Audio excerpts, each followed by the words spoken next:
Hello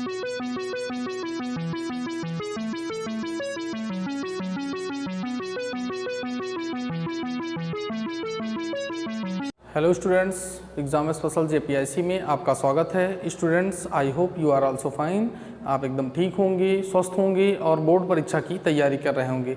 students, जैसा कि आप जानते हैं कि हम लोग बोर्ड परीक्षा की तैयारी में पिछली क्लासों में हमने बहुविकल्पी और अति लघु उत्तरीय प्रश्नों के बारे में डिस्कस किया था।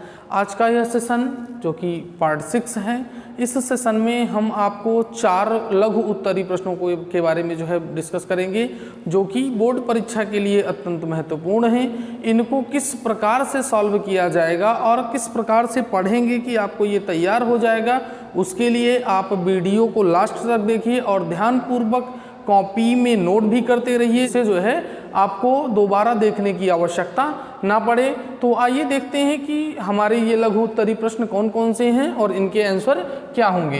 क्वेश्चन नंबर हमारा पहला है, जल के विद्युत अपघटन में एक इलेक्ट्रोड पर एकत्रित गैस के आयन दूसरे इलेक्ट्रोड पर एकत्रित गैस से दोगुना क्यों होता है।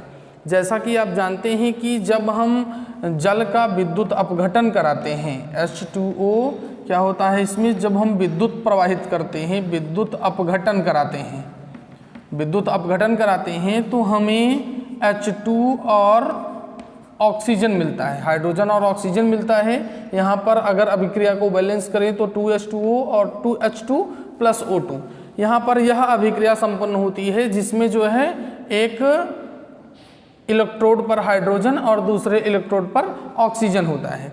यहाँ पे मैं आपको बता दूं कि इस अपघटन की प्रक्रिया में जो हमारा जल होता है, जल का 2 अणु जो है अपघटित होकर हाइड्रोजन का 2 अणु और ऑक्सीजन का 1 अणु बनाता है। तो यही कारण है कि आप लिख सकते हैं कि यही कारण है कि जो 2 हाइड्रोजन का 2 अणु है, यह जिस इलेक्ट्रोड पर रहेगा और जिस पर जो है ऑक्सीजन रहेगा, वह ऑक्सीजन वाले इलेक्ट्रोड से दोगुना होगा। यही कारण है कि जो एक इलेक्ट्रोड पर एकत्रित गैस के जो आयन हैं, वह दूसरे इलेक्ट्रोड पर एकत्रित गैस के आयन से दोगुने होते हैं, क्योंकि जल का जो 2 अणु है वह अपघटित होकर हाइड्रोजन गैस का 2 अणु और ऑक्सीजन का 1 अणु बनाता है। दूसरा क्वेश्चन, हम वायु में जलाने से पहले मैग्नीशियम रिबन को साफ क्यों किया जाता है। क्योंकि आप जानते हैं कि जो मैग्नीशियम होता है यह बहुत ही जो है सक्रिय पदार्थ होता है, मतलब यह जो है सामान्य तरीके से एटमॉस्फेयर के हिसाब से जो है अभिक्रिया कर लेता है। तो जब हम मैग्नीशियम रिबन को वायु की उपस्थिति में लंबे समय तक रख देते हैं तो यह मैग्नीशियम जो है ऑक्सीजन से अभिक्रिया करके क्या बना देता है, मैग्नीशियम ऑक्साइड की एक परत बना लेता है। क्या बना लेता है वो, उस पर मैग्नीशियम पदार्थ पर जो है, जो रिबन होता है उस पर जो है मैग्नीशियम ऑक्साइड का एक परत जम जाता है, जिसके कारण उसको जलने में दिक्कत होती है। यही कारण है कि जब हम मैग्नीशियम रिबन को जलाते हैं उसके पहले हम उसको रैगमार्क वगैरह से जो है साफ कर लेते हैं, तब जलाते हैं, तब हमें जो है जो अभिक्रिया होती है वह प्राप्त होती है। स्टूडेंट्स, तीसरा क्वेश्चन हमारा है, जब लोहे की कील को कॉपर सल्फेट के विलयन में डुबाया जाता है तो वह विलयन का रंग क्यों बदल जाता है। जो वह विलयन होता है उसका रंग क्यों बदल जाता है। जैसा कि आप जानते हैं कि जो हमारा कॉपर सल्फेट का विलयन होता है, जो कॉपर सल्फेट का विलयन होता है वह नीले रंग का होता है।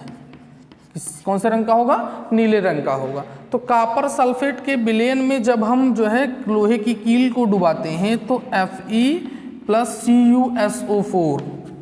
Fe + CuSO4 goes to FeSO4 SO4 + Cu।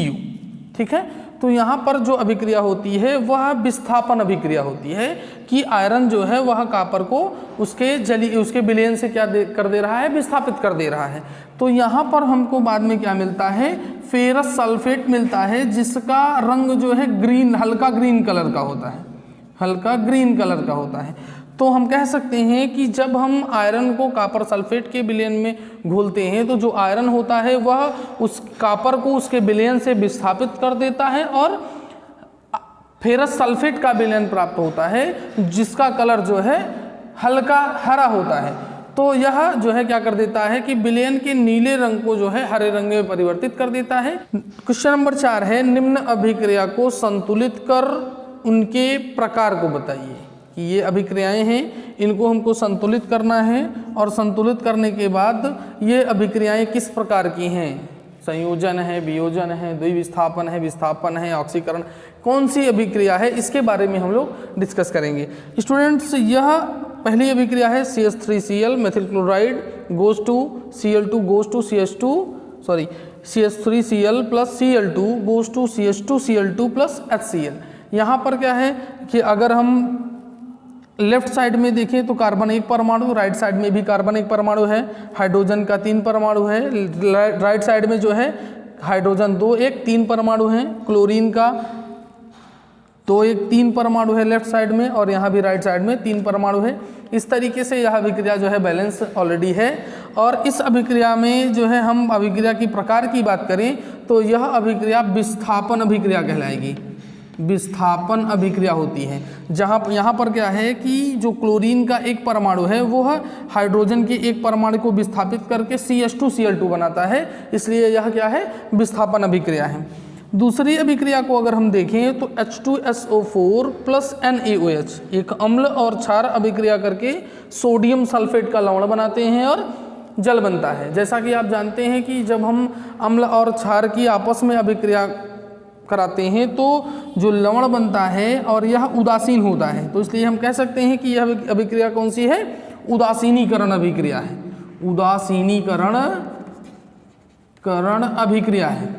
अब हम अगर इसको बैलेंस करें तो इधर हाइड्रोजन का 2 परमाणु है, 2 1 3 परमाणु है, और इधर हाइड्रोजन का 2 परमाणु है, सल्फेट का 1 आयन और यहाँ पर सल्फेट का 1 आयन है, सोडियम का 2 आयन है, यहाँ भी सोडियम का 1 आयन है और सोडियम का इधर 2 आयन है। तो इसको हम सबसे पहले बैलेंस करते हैं तो हो जाएगा H2SO4 2 NaOH goes to Na2SO4। अब इधर हाइड्रोजन का 4 आयन हो गया है, अगर हम हाइड्रोजन का 4 परमाणु करेंगे तो यहाँ से 2 से गुणा कर देंगे, तो इस तरीके से यह अभिक्रिया बैलेंस हो जाती है और हमें जो अभिक्रिया प्राप्त होती है वह सल्फ्यूरिक एसिड का 1 मोल सोडियम हाइड्रोक्साइड के 2 मोल से अभिक्रिया करके सोडियम सल्फेट का 1 मोल बनाता है और जल का 2 मोल बनाता है। तो इस तरीके से यह अभिक्रिया उदासीनीकरण अभिक्रिया है और यह अभिक्रिया बैलेंस हो गई है। तीसरी अभिक्रिया की अगर हम बात करें तो BaCl2 goes to BaCl2 plus Al2SO4 goes to AlCl3 plus BaSO4। मतलब बेरियम क्लोराइड किससे अभिक्रिया कर रहा है, एल्यूमिनियम सल्फेट से अभिक्रिया करके एल्यूमिनियम क्लोराइड और बेरियम सल्फेट बना रहा है। अगर यहाँ पर हम बात करें जो है बैलेंस की, तो यह अभिक्रिया बैलेंस करने के लिए हम सबसे पहले सल्फेट आयन को ले लेते हैं। यहाँ पर 1 है, यहाँ पे 3 है, तो यहाँ से 3 से गुणा कर देंगे तो 3 अणु बेरियम सल्फेट का बना है इधर। अब इधर बेरियम कितना है, 1 है, तो इसको भी 3 बनाते हैं, तो हमारा क्या हो जाता है, 3 बेरियम कंप्लीट हो जाता है। अब क्लोरीन के अगर अणु की बात करें हम तो 3 दूनी 6 इधर है और इधर 3 है, तो हम इधर कर देते हैं तो 2 हो जाता है। इस प्रकार से एल्यूमिनियम जो है बैलेंस हो जाता है। तो यह अभिक्रिया ऑलरेडी बैलेंस हो गई है। अब आप ध्यान से देखिएगा कि इस अभिक्रिया में ये बेरियम एल्यूमिनियम को विस्थापित करता है और एल्यूमिनियम बेरियम को विस्थापित करता है। मतलब ये एक दूसरे का स्थान एक्सचेंज कर लेते हैं। तो इस तरीके जब इस प्रकार का जो है कोई चेंजिंग होता है अभिक्रिया में, तो हम कहते हैं कि इस अभिक्रिया में यह अभिक्रिया क्या है, द्विविस्थापन अभिक्रिया, विस्थापन अभिक्रिया कहलाती है, अभिक्रिया कहलाती है। तो यह अभिक्रिया कौन सी है, द्विविस्थापन अभिक्रिया है। स्टूडेंट्स, ये 4 क्वेश्चन बोर्ड परीक्षा के लिए अत्यंत महत्वपूर्ण है। आप वीडियो को देखिए और समझ करके अपनी कॉपी में लिखिए, जिससे आपको आने वाले बोर्ड परीक्षा में अच्छे अंक प्राप्त होंगे। धन्यवाद।